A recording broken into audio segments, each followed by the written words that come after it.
As a young child, I used to pretend I was Superman. I'm not Superman, but I did have the feeling that I could do anything. My name is Gary Oppenheimer, and I'm the founder and executive director of a now 16-year-old nationwide hunger and food waste nonprofit called AmpleHarvest.org to enable food pantries to receive donations of food from the nation's 62 million gardeners, operating in 5,600 communities in all 50 states and now on Native American reservations. The mission is ultimately the donation of surplus food from America's gardens as easy and routine. Things can be done even if no one's done them before. I'm a legacy maker because I am ending the malnutrition that occurs in America.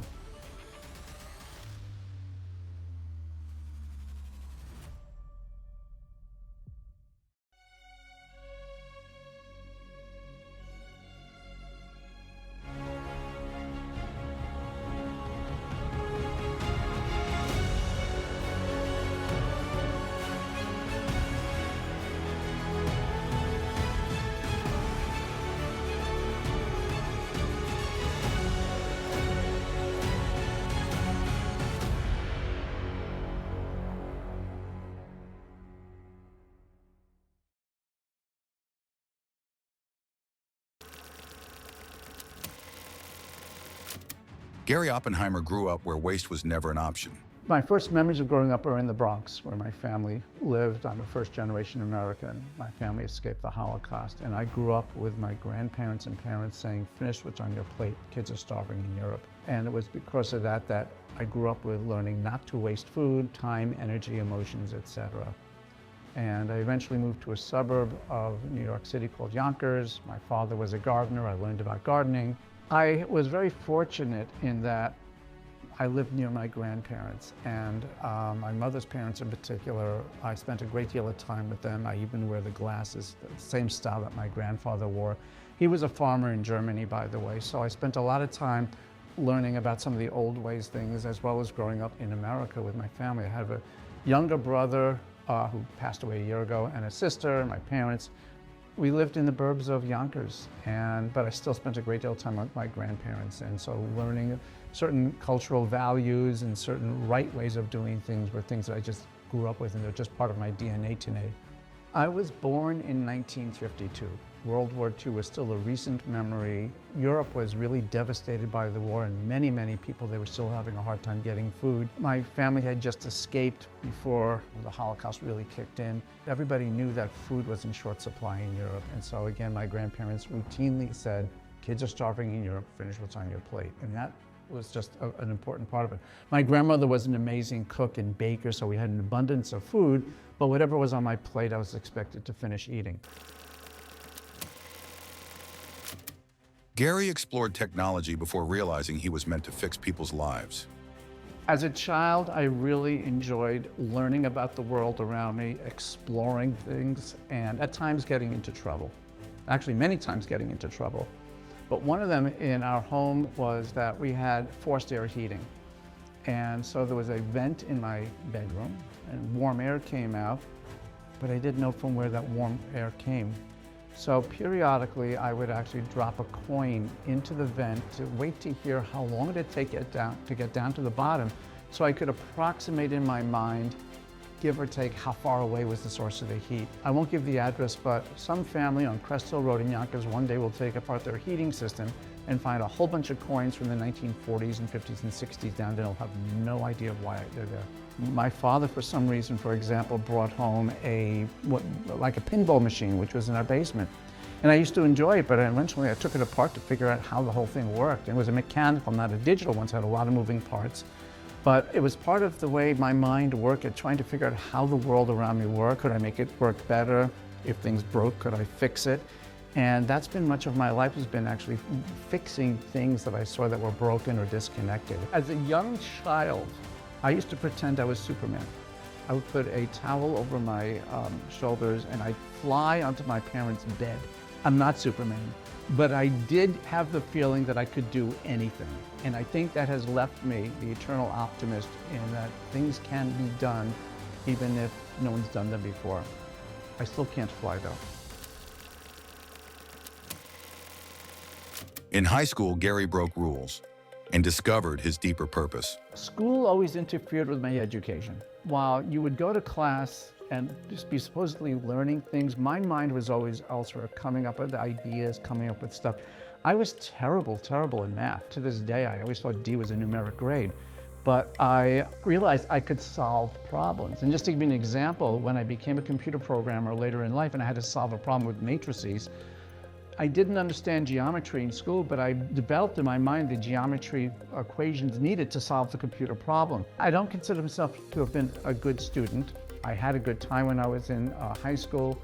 I made good friends, some of whom I'm still friends with today, but it was not, the academic side of me was something that wasn't bringing me to where I am today. Much of it was self-developed and internally developed. After high school, I knew that I wanted to go to college. I really didn't know what I wanted to do. I ended up doing a BE, a bachelor's in psychology. I've been told repeatedly the world is much better off because I didn't pursue psychology after I graduated. But while I was in college, I stumbled on a class on computer programming, and I immediately fell in love with it. Working with the machines seemed like so natural to me, doing the programming. So the psychology was an important step to let me go through college until I found what I was really gifted at, and computer programming was it. And then I left after college. I actually soldered a computer together in 1976. I still have it. It still works. Can't do anything with it, but I have that as a credential. But then I got involved with mini computers and went on from there. So high school was a stepping stone to let me catch up with where my gifts would eventually kick in. Gary broke into tech without credentials, just passion and persistence. I came out of college with a BS in psychology, which accurately describes the degree, actually.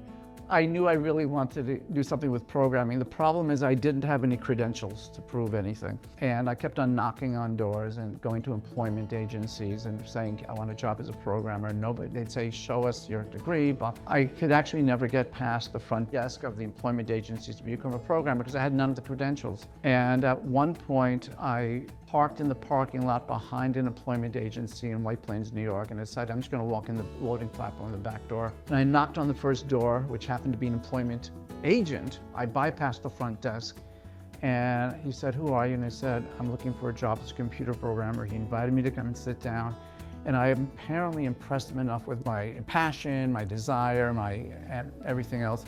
And a week later, I got a call from Chase Manhattan Bank saying, "We'd like to talk to you." And so my first job was at Chase Bank in New York City. And I was running their, I ended up not as a programmer, but as an operations person, running their Fed's book system, which basically manages how the bank handles things with the Federal Reserve System. On the road, Gary found freedom. In the soil, he found meaning.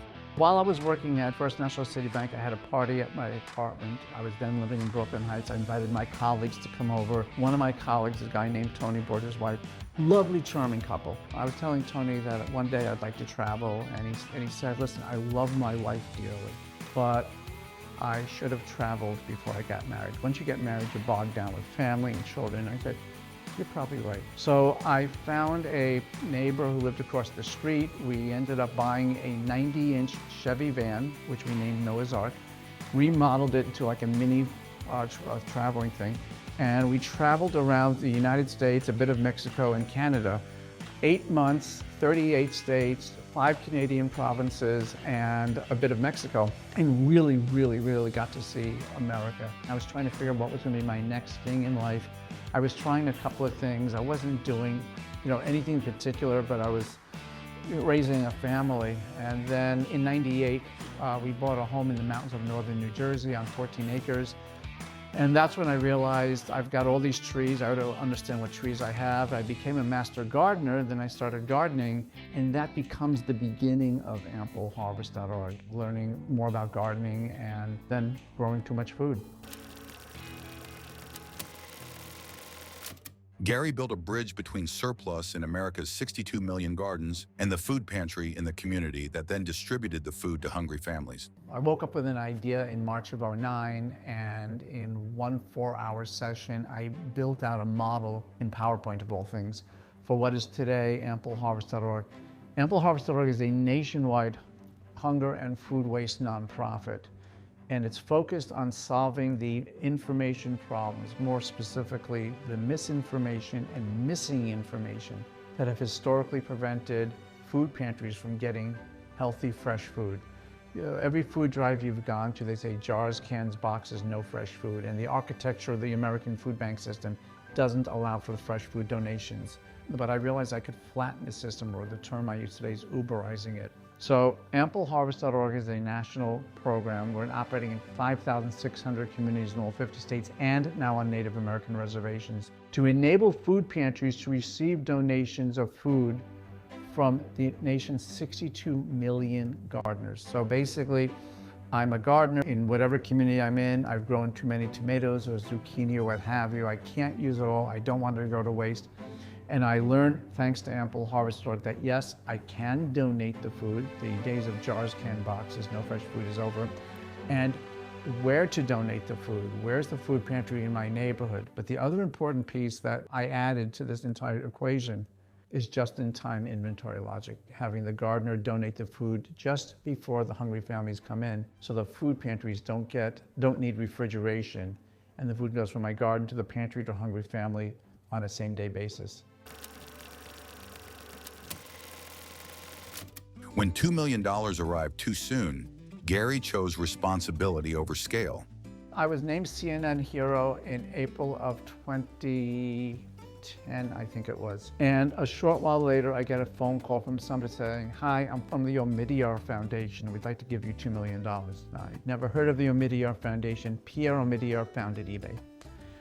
And at this point, AmpleHarvest.org is me and 4 volunteer board members, but I'm doing all the work. It's just me. And I said, I can't take and properly use $2 million. Give me $500,000 for the work that needs to be done. Give $1.5 million to somebody else. And they said they couldn't do that. And I had to walk away from a $2 million donation. I hadn't thought about the bigger picture of AmpleHarvest.org, of hiring staff, building out the model. I was focused really on the work being done. And I had to painfully say, I can't take this. It was the right thing to do. I cannot take a donor's dollar and not ethically and responsibly use it. At the same time, I really didn't have the thought at that time on how to use $2 million. After that, I realized I never want to be in that situation again. I wanted to, if Bill Gates or Oprah Winfrey ever called me up, I wanted to be able to say, yeah. So I sat down with the help of some people who have provided guidance, a former Harvard trained economist and a few other people, and I built a moonshot budget. What would I do if I got that type of money? And we figured out that if we got $2 million a year for 4 years, 8 million grand total, we would be able to have 40% of America's gardeners donating to 50% of America's food pantries. That's a massive impact on the country. So as I said no. It was the responsible thing to do, however painful it was. Gary wove Jewish roots and global values into a universal message of nourishment.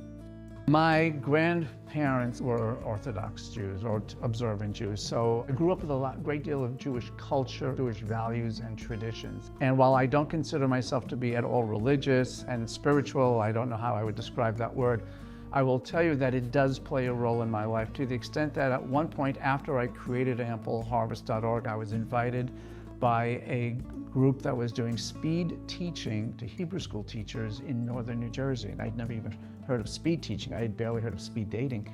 And so I had to figure out, what am I going to talk about with these people? And I've got 6 minutes going from table to table. And I realized when I looked back at it, that a whole bunch of Jewish values were built into AmpleHarvest.org. It wasn't intentional, it wasn't planned, but it was built into my mindset. And as a result, what it is today is built on many of the values that I grew up with as a child that came from faith background.